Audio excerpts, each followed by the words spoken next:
having me here tonight. I don't really have any prepared remarks tonight. What I did want to talk about is a couple of issues about service and about experience. That I came to Midland in 1979, right out of law school. Moved down here, was offered a job with Exxon, and was working with them. And a month after I got here, I volunteered with the Boy Scouts and was an assistant scoutmaster. I was assigned to a troop over on the south side of Midland. It was an all-black scout troop. And I worked with them, and we had a good time. It was an eye-opening experience working with kids like that for the first time in a scouting environment.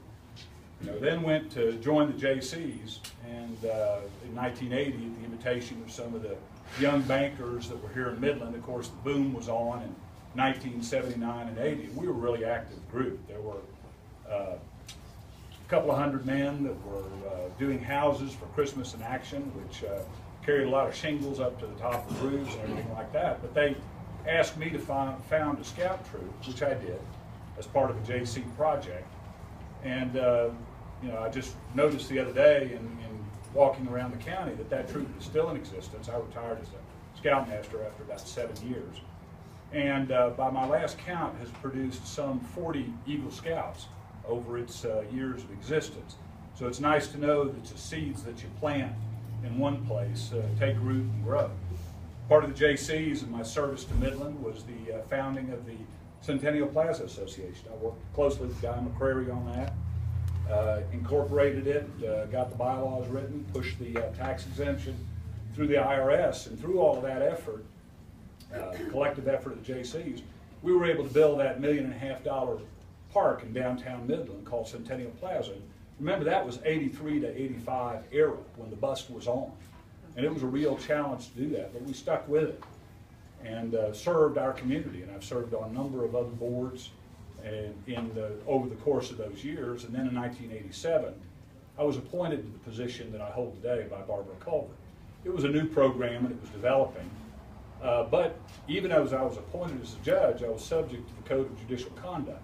So I had to cease a lot of my other civic activities because those revolve a lot around fundraising, and a judge can't do fundraising. It's against the Code of Conduct, and so you can't do it.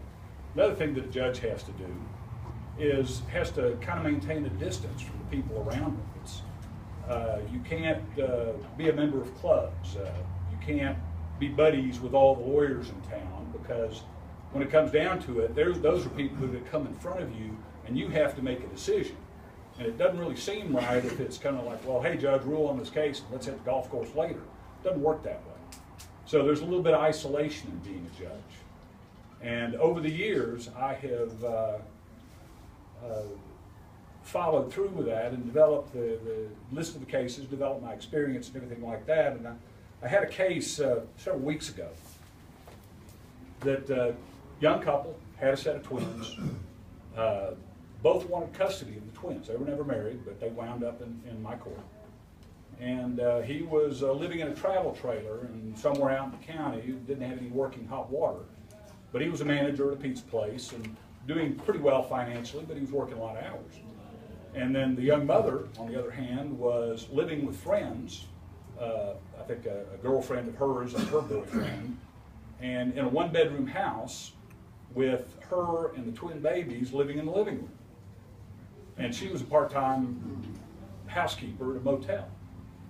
And they come up, and without attorneys, without the benefit of high-priced lawyers or even the advice of counsel at all, they come to me and say, okay, judge, here's our circumstances. Now, you make a decision. So I've heard 15 minutes of testimony. I don't have the resources to go out and do a lot of expensive home studies and backup. And so, but yet it falls to me to make that decision.